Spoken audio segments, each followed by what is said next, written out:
গা ঘষে ঘষে কি করে দিয়েছে।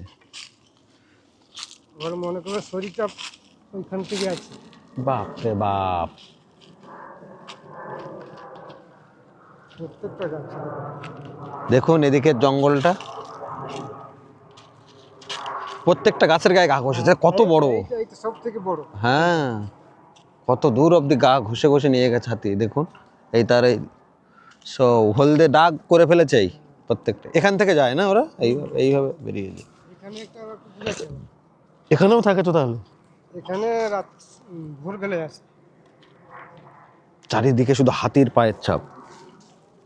দেখুন যেদিকে তাকাচ্ছে হাতির পায়ের ছাপ। এই প্রত্যেকটা জায়গাতে হাতির পায়ের ছাপ। দেখছেন না, গর্ত, পুরা গর্ত হয়েছে। হ্যাঁ, পুরো গর্ত হয়ে গেছে।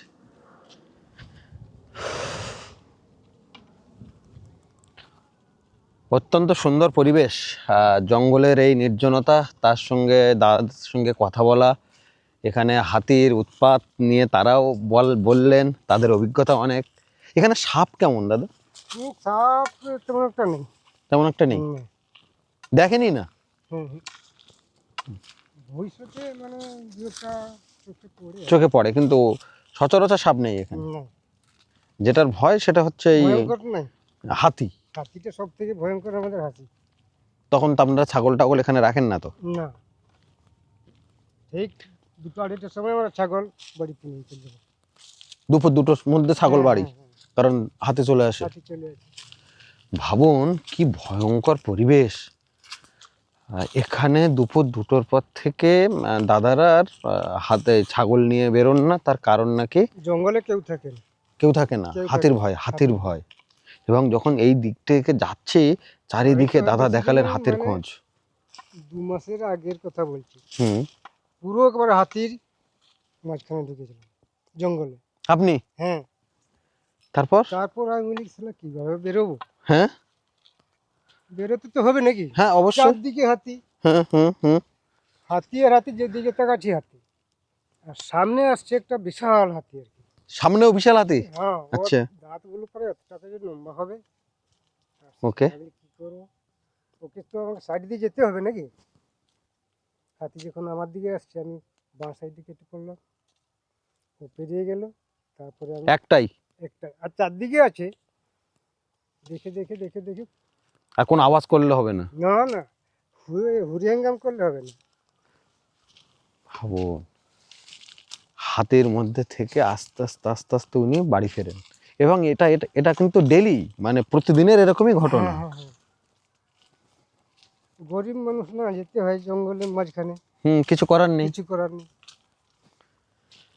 2টো শুকনো কাঠ, 2টো শুকনো পাতা, এই যে পড়ে আছে যে পাতা কাঠ, এইগুলোই তো সংগ্রহ করতে হয়। তার সঙ্গে যদি শাল পাতা পাওয়া যায় ভালো, 20 আনা। আপনি হাতি কি দেখবেন না পাকা কেন?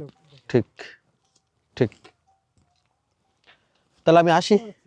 আপনি তাহলে এই ছাগল চড়াচ্ছেন, দাদা এই ছাগল চড়াচ্ছে দূরে, ওই ছাগল। আর দাদার সঙ্গে কথা, আপনার নামটা শোনা হলো না। আমার নামটা হচ্ছে নেপাল ভক্ত। আচ্ছা, তাহলে আমি আসি এবার। আপনারা সাবধানে থাকবেন। আবার দেখা হবে। আবার দেখা হবে। আবার দেখা হবে। হ্যাঁ,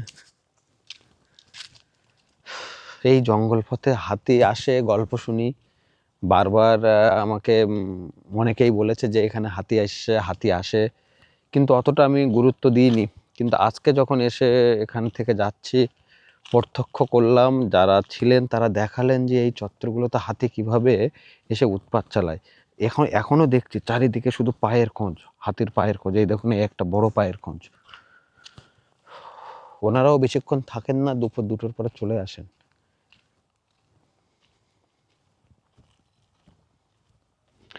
এত কিছুর মধ্যে একটা কথা বলতে হয়, জঙ্গলের এই পরিবেশ বেশ ভালো, নির্জন, শুনশান।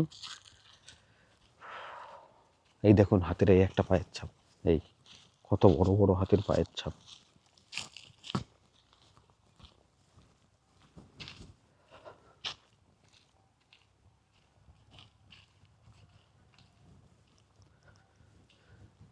জঙ্গল নিয়ে কথা বললাম এই পর্বে।